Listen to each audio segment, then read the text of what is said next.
Friends, બારે બહુ મસ્ત વાતાવરણ છે, ઠંડો ઠંડો પવન આવે છે, વરસાદ જેવું બી થઈ ગયું છે. અને ચાય સાથે કાંઈક તો આપણે ગુજરાતીઓને નમકીન જોઈએ જ. તો હું તમને એકદમ ક્વિક અને આપણા બધાનો ફેવરિટ જે તીખો પૌવાનો ચેવડો આવે એ હું તમને આજે એની રેસિપી બતાવીશ. તો ચલો જોઈએ. ફ્રેન્ડ્સ, તો અહીંયા પૌવાનો તીખો ચેવડો બનાવવા માટે મેં લગભગ 200 ગ્રામ જેટલા પૌવા અહીંયા લઈ લીધા છે અને એને મેં સારી રીતે ચાળી લીધા છે, જેથી પાવડર જેવું અથવા કાંઈ કચરો હોય તો એ નીકળી જાય. ફ્રેન્ડ્સ, અહીંયા મેં તેલ મૂકી દીધું છે. આ તમે જોઈ શકો છો, તેલ એકદમ જ ગરમ થઈ ગયું છે. આમાં ખાસ એ વાતનું ધ્યાન રાખવાનું છે કે તમારે તેલ આવું એકદમ જ ગરમ કરવું પડશે, નહીં તો તમારા જે પોહા છે એ તેલ પી જશે અને ફૂલશે નહીં. તો ફ્રેન્ડ્સ, અહીંયા મેં આ રીતે જારો લઈ લીધો છે અને આવી રીતે પૌવા તળવાના છે. આ સ્પેશિયલ પૌવા તળવા માટેનો જ જારો આવે છે.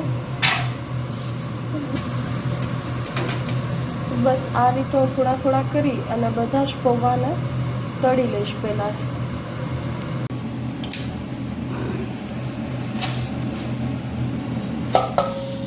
ફ્રેન્ડ્સ, અહીંયા હું આવી રીતે પૌવા તળી લઉં છું અને તમે જોઈ શકો છો કેટલા સરસ પૌવા છે એ ફૂલ્યા છે. તો તમે ખાસ યાદ રાખજો અગેન કે એકદમ ફાસ્ટ ફ્લેમ રાખીને જ તમે પૌવા તળજો. ફ્રેન્ડ્સ, આપણે જે 200 ગ્રામ પૌવા જોયા હતા એમાંથી આટલા બધા તમે જોઈ શકો છો કે તળાયા બાદ બહુ વધારે ક્વોન્ટિટી એની થઈ જાય છે, કારણ કે સરસ રીતે આપણા પૌવા છે એ ફૂલી ગયા છે. તો ઘણો બધો 200 ગ્રામમાંથી ચેવડો બનશે.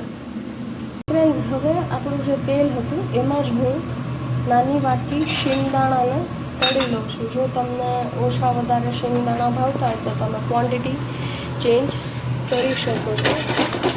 તો હું આ જ રીતે શિંગદાણાને તળી લઉં છું. આ રીતે શિંગદાણાને ચલાવતા ચલાવતા આપણે બ્રાઉન ને એકદમ ક્રિસ્પી થઈ જાય ત્યાં સુધી તળી લઈશું.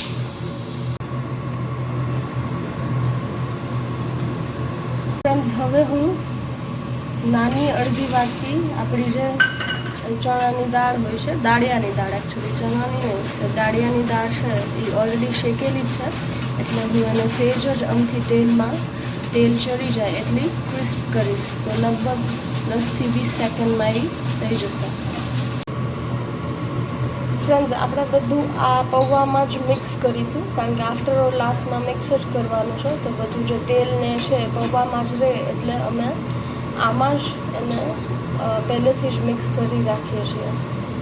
ફ્રેન્ડ્સ, તો આપણા જે શિંગદાણાને હતું એ અમે મિક્સ કરી લીધું છે અને હવે એ જ આપણા પૌવામાં હું અહીંયા મોટી ચમચી ભરીને લાલ મરચું, મારું લાલ મરચું એટલું તીખું નથી, તમે તમારા ટેસ્ટ અકોર્ડિંગ એડજસ્ટ કરી અને નાખજો, પણ થોડું તીખું હશે તો જ ફાઇન લાગશે. પછી આપણે સ્વાદ અનુસાર એમાં મીઠું એડ કરીશું.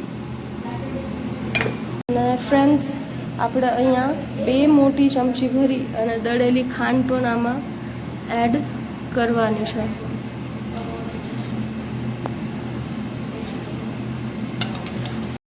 બધા મસાલાને મિક્સ કરી લેવા. તો અહીંયા આપણે જે લોયામાં પૌવાને તળ્યું એમાંથી જ મેં તેલ કાઢી અને લગભગ 3 થી 4 ચમચી મેં તેલ રાખ્યું છે. અને હવે આપણે એમાં વઘાર કરીશું. તો 3 મેં અહીંયા સૂકા લાલ મરચાં લીધા છે અને 2 થી 3 મેં લીમડાની દાળખી લીધી હતી. અને આપણે અડધી ચમચી ભરીને હળદર છે એ વઘારમાં નાખશું, જેથી તેલમાં જ સરસ પીળો કલર એનો આવી જાય. અને બસ હવે આપણે આ વઘારને સરસ રીતે મિક્સ કરી લઈશું. અને ગરમ ગરમ જ તેલ હોય, આપણો વઘાર ગરમ ગરમ જ આપણે આપણું જે પૌવાનું મિક્સ હતું એમાં રેડી દઈશું, જેથી સરસ રીતે વઘાર છે એ આપણો પૌવામાં બેસી જાય અને કલર પણ સરસ આવી જાય. બસ, તો હવે આપણે આને સરસ રીતે મિક્સ કરી લઈએ. ફ્રેન્ડ્સ, આ રીતે આપણે એને સરસ એક એક દાણામાં મસાલો અને વઘાર ચડી જાય એ રીતે એને મિક્સ આપી દઈશું.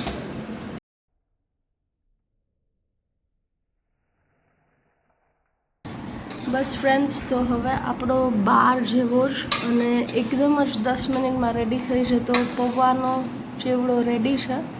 તો મેં આ રીતે સર્વ કરી લીધો છે અને તમે જોઈ શકો છો કેટલો ટેમ્પટિંગ લાગે છે. આ વરસાદની સિઝનમાં તમે ચાય સાથે બેસ્ટ આની મજા માણી શકો છો.